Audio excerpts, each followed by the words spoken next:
Buterevu mukwano gwange nkwaniriza kujika media ensibuko ya mawulire gwatanaba kubanga subscribinga gena maso subscribinge likinga commentinga tusobole kubanga mnange tutambula fena.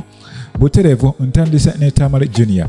Tamale Jr yavuddeo n'ategeeza nga mwanange alien skin ebibye webiwedde. Ono ategeezezza nti munange okuva bato oyazze ey'omukyala Cindy ne Shiba Kalungi alien skin tumusiibule wabula nga si yasoose okuba nga ate akyogera.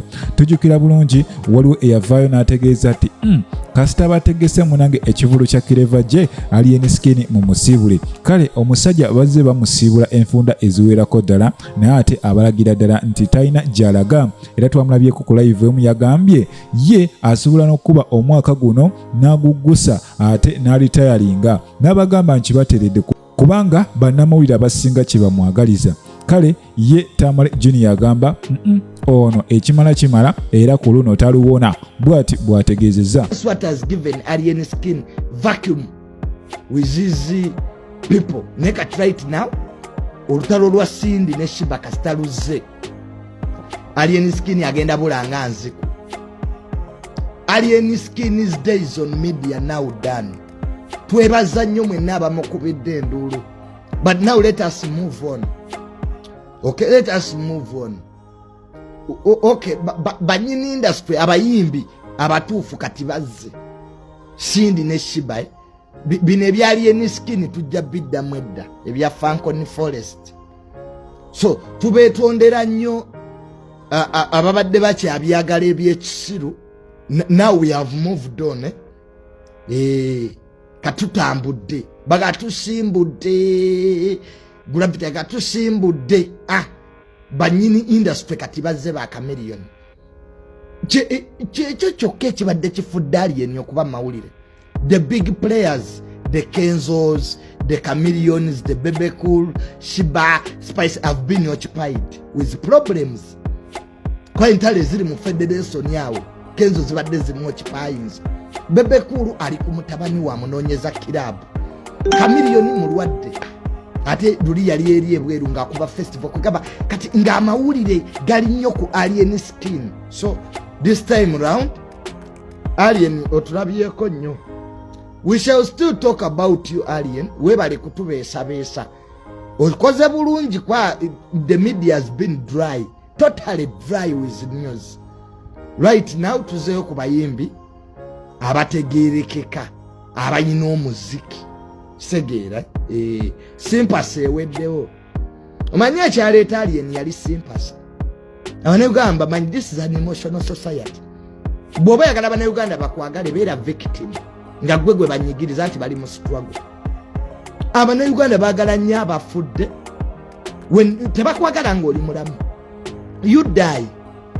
Bajja kwagala Abanayuganda n'okkaaba bakaabe n'abadde batwakwagala kwolwo bakaaba ne bakwogerako ebirungi.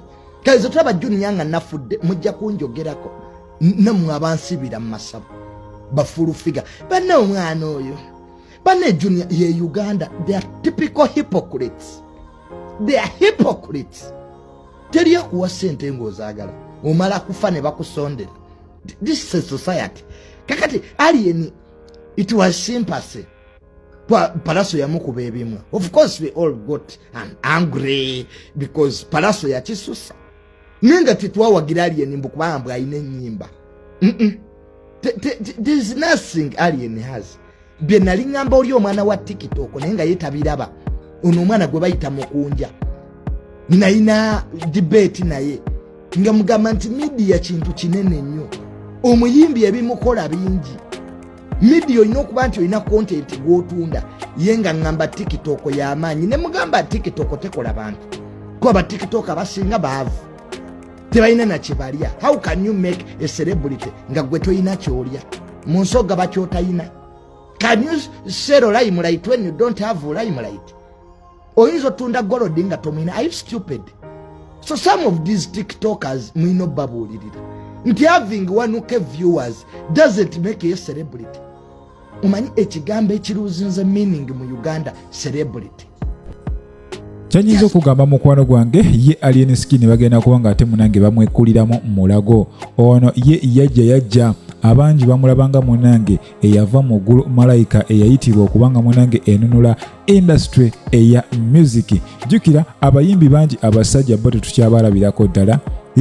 Bangi bali mu bumooli basirise, ba B2C basirika, Fikfa Maker aliawo bwatyo, ye John Black oyo ye yagamba kanzireko ebbali nsooke n'engeri omukulu yasooka ave mu kisaawe naye nga tetumanyi oba agenda kuvaamu kati kubanga ye akyaliwo nnyo. Era nga abasinga ate batandise kubanga ate munange bamukompeyalinga ne Kyagulanyi Ssentamu. Era waliwo puroguramu emu munange eyabadde ku radio bano nga bakompeyalinga omukulu Alien Skin, era mu kumaliza ne bagamba ye Alien Skin ku ssaawa eno katukirize katugaane Bobi Wine is no more. Bobi Wine ye takyaliwo kubanga music we yakyukira ddala era otudda mu ky'omuziki. Omwana Alien Skin bageto yuti bo abaweera ddala omuziki gwe beetaaga.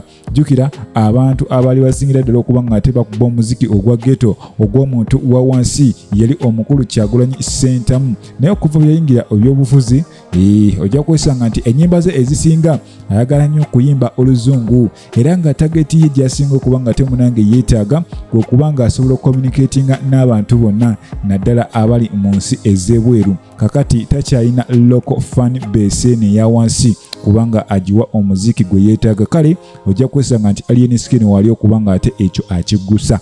Chobola omwana agamba sitya danger ne bakuba endu ayiba mu Luganda ali. So is Bobi Wine competing with the Alien Skin now? I don't know. Nebo bateka bombi kati bwe ngamba nti latest single ya Alien Skin ne latest single ya Bobi Wine. Alien Skin a little bit an age ahead. Era Bobi mbadde nsaba muganda wange today mu lulimi lwaffe, our language of convenience today munono yaffe wotubira kayimba omwana w'abalangi n'omulumya bootyo bada obiwulira ebintu ebyo nga n'omuntu akitegera fera twabuuza ekigambo bada kiki naye ngeno bwe tudigida naye kati nga ngenda kadigirako ntya. The message is good but for a particular class of people.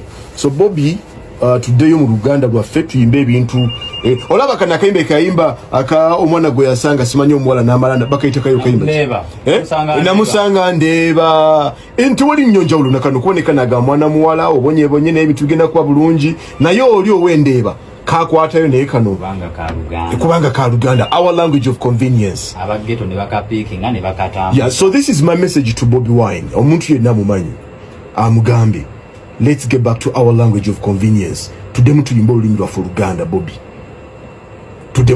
Buterevu mukwano gwange nenkujjukiza nti obadde ku Jika Media ensibuko ya mawulire. Ng'otanaba kubanga osubscribinga genda maaso subscribinge, likinga, commentinga tusobola kubanga munange tutambula ffenna. Saba Mukama Katonda bankuumire mweraba.